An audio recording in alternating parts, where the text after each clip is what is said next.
Hi friends, കുറേ നാൾക്ക് ശേഷം എല്ലാവർക്കും എൻ്റെ യൂട്യൂബ് ചാനലിലേക്ക് വീണ്ടും സ്വാഗതം. നിങ്ങൾ മുന്നേ തന്ന സപ്പോർട്ട് ഇനിയും അതുപോലെ തന്നെ ഉണ്ടാകുമെന്ന് ഞാൻ പ്രതീക്ഷിക്കുന്നു. എന്തൊക്കെയുണ്ട് വിശേഷങ്ങൾ? എല്ലാവർക്കും സുഖമല്ലേ? അപ്പോൾ നമുക്ക് ഇന്നത്തെ റെസിപ്പിയിലേക്ക് കിടക്കാം. ഇന്ന് ഞാൻ ഉണ്ടാക്കാൻ പോകുന്നത് ഒരു KFC മോഡൽ ചിക്കനാണ്.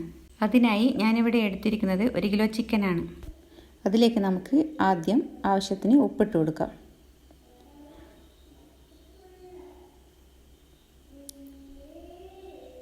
ഉപ്പൊക്കെ അവരവരുടെ ടേസ്റ്റ് നോക്കിയിട്ട് ഉപ്പിട്ട് കൊടുക്കണം.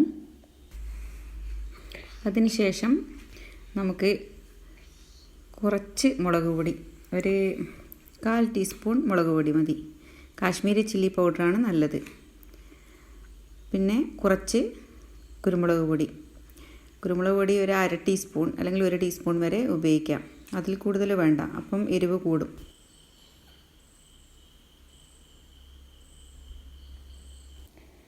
അതിനുശേഷം 1 ടീസ്പൂൺ വെളുത്തുള്ളി ചതച്ചത് ചേർത്ത് കൊടുക്കാം.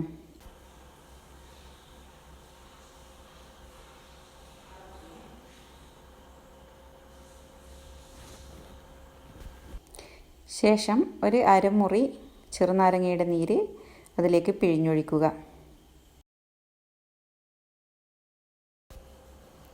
ശേഷം നമുക്ക് കുറച്ച് ഒരു 2-3 സ്പൂണ് പാൽ അതിലേക്ക് ഒഴിച്ചു കൊടുക്കാം. 2-3 ടേബിൾ സ്പൂൺ പാൽ അതിലേക്ക് ഒഴിച്ചു കൊടുക്കുക. ശേഷം ഒരു മുട്ടയും അതിലേക്ക് പൊട്ടിച്ച് ഒഴിച്ചു കൊടുക്കുക. ഇനി ഇതെല്ലാം കൂടി നല്ലോണം മിക്സാക്കി കൊടുക്കുക. നല്ലപോലെ എല്ലാം മിക്സാക്കി കൊടുക്കണം. പിന്നെ വേറൊരു കാര്യം എന്ന് വെച്ചാൽ, ഇതിന് വേണ്ടി നമ്മൾ ഇളയ ചിക്കനാണ് എടുക്കേണ്ടത്. അധികം മൂത്ത ചിക്കൻ എടുക്കാൻ പാടില്ല. അപ്പോൾ കുറച്ച് നമ്മൾ ഫ്രൈ ചെയ്ത് കഴിയുമ്പോൾ കുറച്ച് ഹാർഡായിരിക്കും. ഇളയ ചിക്കനാകുമ്പം നമുക്ക് ശരിക്കും KFC ചിക്കൻ കഴിക്കുന്ന അതേ ഫീൽ കിട്ടും.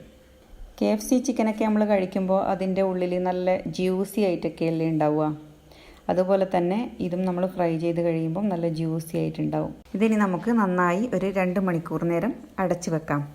2 മണിക്കൂർ കൂടുതൽ നേരം വെച്ചാൽ അത്രയും സോഫ്റ്റ് ആവും. കുറഞ്ഞത് 1 മണിക്കൂറെങ്കിലും വെക്കണം. ഇതിപ്പോൾ നമ്മുടെ ചിക്കൻ 2 മണിക്കൂർ കഴിഞ്ഞിട്ടുണ്ട്. ശേഷം നമുക്ക് ചിക്കനിൽ ഒരു കോട്ടിംഗ് കൊടുക്കണ്ടേ? അതിന് വേണ്ടി നമുക്ക് കുറച്ച് മൈദ എടുക്കാം. ചിക്കൻ നന്നായിട്ട് പുരട്ടാൻ വേണ്ടിയിട്ടുള്ള മൈദ എടുക്കണം. അതിലേക്ക് ആവശ്യത്തിന് ഉപ്പ് ചേർത്ത് കൊടുക്കുക. ഉപ്പ് നന്നായി മൈദയിൽ മിക്സ് ചെയ്ത് കൊടുക്കുക. നന്നായി എല്ലാ ഭാഗത്തും ഉപ്പ് മിക്സ് ആവണം. കൈകൊണ്ട് നന്നായി തിരുമ്മി യോജിപ്പിക്കുക. ഇതിൽ തന്നെ ഒറിഗാനോ ഉണ്ടെങ്കിൽ നിങ്ങൾക്ക് കുറച്ചിട്ട് കൊടുക്കാം. അതുപോലെ തന്നെ ഒനിയൻ പൗഡറും അതൊക്കെ ആഡ് ചെയ്ത് കൊടുക്കാം. അതൊക്കെ ഓരോരുത്തരുടെ ഇഷ്ടം പോലെ ചെയ്ത് കൊടുക്കാം. ഇനി നമ്മൾ ചിക്കൻ അതിൻ്റെ ആ ചാറോട് കൂടി തന്നെ എടുത്ത് മൈദയിൽ നന്നായിട്ട് മിക്സ് ചെയ്യണം. നന്നായി മിക്സ് ചെയ്യുക എന്ന് പറഞ്ഞാൽ നല്ല അമർത്തി, പിന്നെ അതിൻ്റെ ഉള്ളിലേക്കൊക്കെ മൈദ ആവുന്നത് പോലെ നന്നായി മിക്സ് ചെയ്യണം. അതിന് കുറച്ച് ടൈം എടുത്ത് തന്നെ മിക്സ് ചെയ്യണം.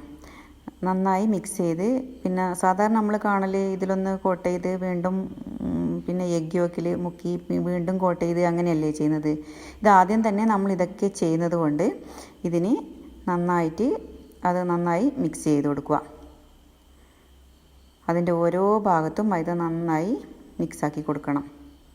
അമർത്തി വീണ്ടും അത് ചിക്കൻ്റെ ചില ഭാഗങ്ങളൊക്കെ മൈദ കൊള്ളുന്നില്ലെങ്കിൽ ആ ഭാഗമൊക്കെ തുറന്ന് ഒന്നും കൂടെ അമർത്തി അതിൻ്റെ ഉള്ളിലേക്ക് മൈദയാക്കി കൊടുക്കണം.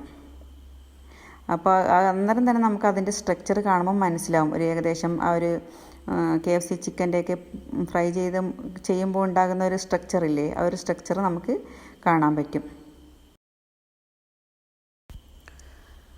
അതുപോലെ തന്നെ നമ്മൾ ഇത് പുരട്ടുമ്പോൾ എല്ലാ ചിക്കനും നമ്മളെടുത്തുള്ള എല്ലാ പീസും ഇതുപോലെ മൈദയിൽ മുക്കി റെഡിയാക്കി വെക്കരുത്. നമ്മൾ ഫ്രൈ ചെയ്യാൻ ആവശ്യത്തിന് മാത്രം, ആദ്യത്തെ ട്രിപ്പിന് മാത്രം ഉള്ളത് ഇങ്ങനെ പുരട്ടി വെക്കുക.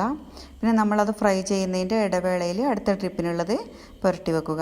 എല്ലാം കൂടി ഒരുമിച്ച് പുരട്ടി വെച്ച് കഴിഞ്ഞാൽ ഇത് ഫ്രൈ ചെയ്ത് കഴിഞ്ഞാൽ കുറച്ച് സോഫ്റ്റായി മാറാൻ സാധ്യതയുണ്ട്. ഇപ്പോൾ നമ്മുടെ എണ്ണ ചൂടായിട്ടുണ്ട്. അതിലേക്കൊരു ചെറിയ കഷ്ണം ഇട്ട് നോക്കിയാൽ ചൂടായാൽ മനസ്സിലാവും.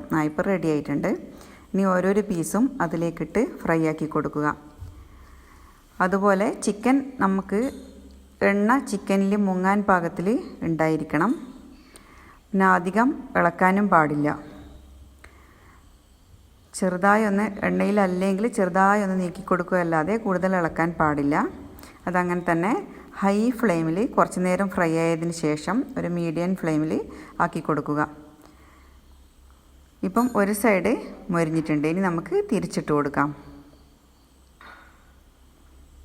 ഇപ്പം തന്നെ നല്ല ക്രിസ്പി ആയിട്ടുണ്ട്. ഒരു ഭാഗം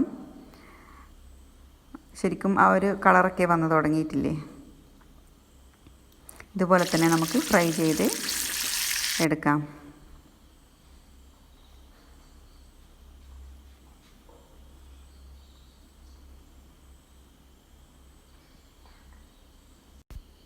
അപ്പോൾ നമ്മളെ ഫസ്റ്റ് ട്രിപ്പ് ചിക്കൻ റെഡി ആയിട്ടുണ്ട്. നല്ല ക്രിസ്പി ചിക്കൻ.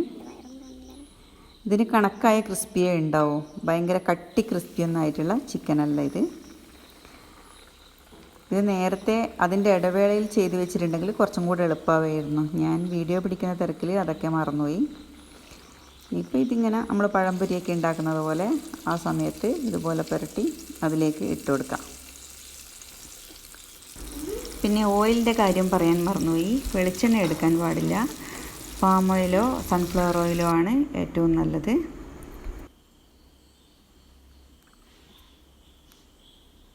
ശരിക്കും ആ സ്ട്രക്ചർ കാണുന്നില്ലേ. ഇനി നമുക്ക് ചിക്കൻ മറിച്ചിട്ട് കൊടുക്കാം. നല്ല മൊരിഞ്ഞ് വന്നിട്ടുണ്ട്. ശരിക്കും കുറേ നാൾ ലോക്ക്ഡൗണും കാര്യങ്ങളൊക്കെ ആയതുകൊണ്ട് KFCയിൽ പോയി കഴിക്കാനും പറ്റില്ല. ശരിക്കും ഊതി വന്ന് KFC ചിക്കനൊക്കെ കഴിക്കാൻ കുട്ടികൾ ഇടയ്ക്കിടയ്ക്ക് പറഞ്ഞുകൊണ്ടിരിക്കും. ഇതിപ്പോൾ കറക്റ്റായിട്ടുണ്ട്. അപ്പം ഞാൻ അതുകൊണ്ട് മുട്ടി സൗണ്ട് നിങ്ങൾക്ക് കേൾപ്പിക്കാൻ വേണ്ടിയിട്ടായിരുന്നു. അപ്പോഴത്തേക്കും ഇത് വീഡിയോ എടുത്തതിന് ശേഷമാണ് സെപ്പറേറ്റ് ഓഡിയോ എടുത്തത്. അപ്പോൾ ആ സൗണ്ട് കേൾക്കാൻ പറ്റില്ല. സോറി. എല്ലാവരും ഇത് ട്രൈ ചെയ്ത് നോക്കിയിട്ട് ഇതിൻ്റെ ഫീഡ്ബാക്ക് എനിക്ക് അറിയിക്കണം. കണ്ടില്ലേ, ഇത് നല്ല സോഫ്റ്റ് ആയിട്ടുണ്ട്, പുറമേ നല്ല ക്രിസ്പിയും. അപ്പോൾ എല്ലാവരും ചാനൽ സബ്സ്ക്രൈബ് ചെയ്യുക, ലിങ്ക് ഷെയർ ചെയ്ത് സപ്പോർട്ട് ചെയ്യുക. Thank you. ബൈ.